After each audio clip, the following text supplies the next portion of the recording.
আসসালামু আলাইকুম। আপনারা যারা ফ্যামিলি কার্ড শুমারি 2026 এ আবেদন করার কথা ভাবছেন, তাদের জন্য আজকের ভিডিওটি খুবই গুরুত্বপূর্ণ হবে। অনেকেই শুধু আবেদন করার জন্য ব্যস্ত হয়ে পড়েন, কিন্তু আসল বিষয়গুলো জানেন না।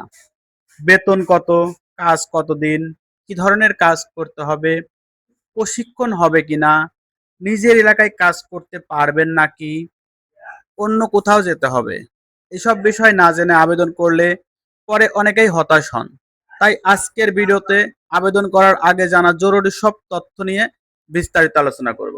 সরকারি চাকরির প্রস্তুতি শুরু করতে চান কিন্তু সঠিক গাইডলাইন পাচ্ছেন না, তাহলে আপনার জন্য রয়েছে 10 মিনিট স্কুলের সরকারি চাকরির প্রস্তুতি বেসিক কোর্স। এই কোর্সের আসল মূল্য 1500 টাকা, কিন্তু আমার প্রোমো লিংক ব্যবহার করলে পাবেন মাত্র 1350 টাকা। অফারটি পেতে এখনই ফার্স্ট কমেন্টে দেওয়া লিংকে ক্লিক করুন এবং ডিসকাউন্টে ভর্তি হয়ে যান।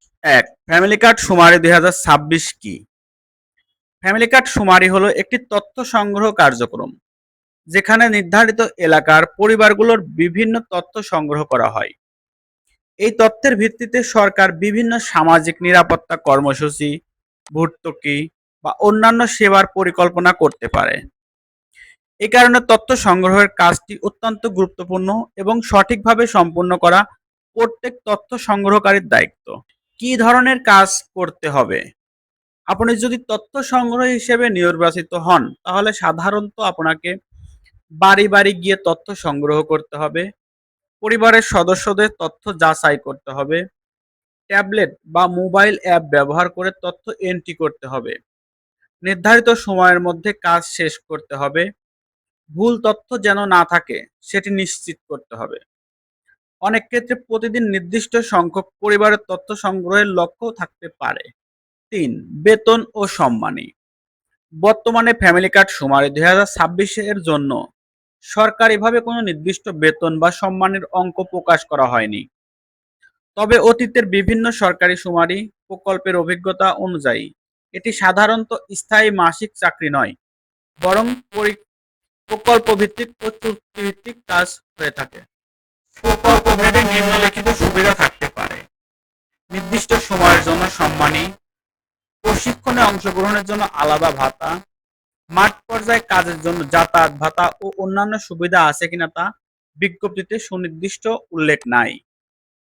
কাজ সম্পূর্ণ ও যাচাইয়ের পর ব্যাংক বা মোবাইল ব্যাংকিং এর মাধ্যমে সম্মানী প্রদান করা হবে। গুরুত্বপূর্ণ বিষয় হলো, কোনো নির্দিষ্ট বেতনের তথ্য সরকারিভাবে প্রকাশ করা না হওয়া পর্যন্ত সামাজিক মাধ্যমে প্রচারিত অযাচাইকৃত তথ্য বিশ্বাস করবেন না। এবার আসা যাক কারা আবেদন করতে পারবেন।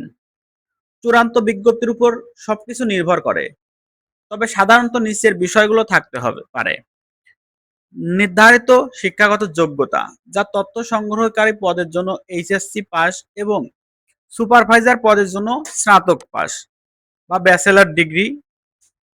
নির্ধারিত বয়স সীমা, তথ্য সংগ্রহকারী পদের জন্য 18 থেকে 40 বছর বয়স এবং সুপারভাইজার পদে 25 থেকে 45 বছর বয়স এবং জাতীয় পরিচয়পত্র থাকতে হবে। স্মার্টফোন ও ট্যাব ব্যবহারের দক্ষতা থাকতে হবে। প্রয়োজনীয় কাগজপত্র যেমন শিক্ষাগত সনদের সত্যায়িত কপি, 2 কপি ছবি ও পেশাগত সনদপত্র।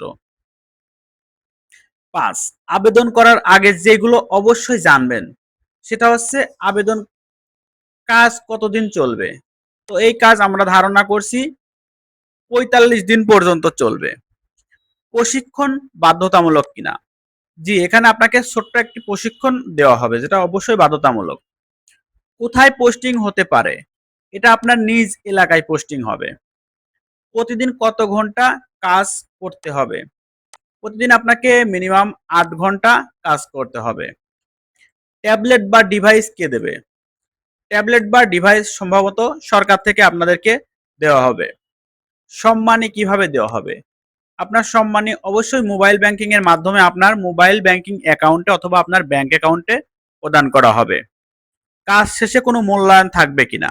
জি, কাজ শেষে আপনাকে একটি মূল্যায়ন দেওয়া হবে, যেটা হচ্ছে আপনার কাজের অভিজ্ঞতা সনদপত্র। 6, অনেকেই যে ভুলগুলো করেন সেটা হচ্ছে আবেদনকারী কিছু সাধারণ ভুল করেন, যেমন বিজ্ঞপ্তি ভালোভাবে না পড়ে আবেদন করা, ভুল তথ্য দিয়ে আবেদন করা, প্রয়োজনীয় কাগজপত্র প্রস্তুত না রাখা, পরীক্ষা ও প্রশিক্ষণকে গুরুত্ব না দেওয়া, সামাজিক মাধ্যমে ছড়ানো গুজব বিশ্বাস করা। এগুলো এড়িয়ে চলুন। ৭, এখন থেকেই যেভাবে প্রস্তুতি নিবেন। আজ থেকে কিছু প্রস্তুতি শুরু করতে পারেন, যেমন জাতীয় পরিচয়পত্র প্রস্তুত রাখুন, ছবি ও স্বাক্ষরের সফট কপি তৈরি রাখুন, ইমেইল ও মোবাইল নাম্বার সচল রাখুন, ট্যাব বা মোবাইল তথ্য এন্ট্রি অনুশীলন করুন, সরকারি বিজ্ঞপ্তি নিয়মিত অনুসরণ করুন। আশা করি আজকের ভিডিও থেকে বুঝতে পারছেন, শুধু আবেদন করলেই হবে না, আবেদন করার আগে সব তথ্য ভালোভাবে জেনে নেওয়া গুরুত্বপূর্ণ। আরেকটি বিষয় আবারও মনে করিয়ে দিচ্ছি, সরকারিভাবে নিয়োগ বিজ্ঞপ্তি প্রকাশ না হওয়া পর্যন্ত বেতন, ভাতা ও অন্যান্য সুবিধা সম্পর্কে কোনো নির্দিষ্ট তথ্য নিশ্চিত বলে ধরে নেবেন না। সবসময় অফিসিয়াল বিজ্ঞপ্তিকেই চূড়ান্ত তথ্য হিসেবে গ্রহণ করুন। ভিডিও যদি ভালো লাগে তাহলে একটি লাইক দিন, বন্ধুদের সঙ্গে শেয়ার করুন এবং জব অ্যাপ্লাই প্রো চ্যানেলটি সাবস্ক্রাইব করুন।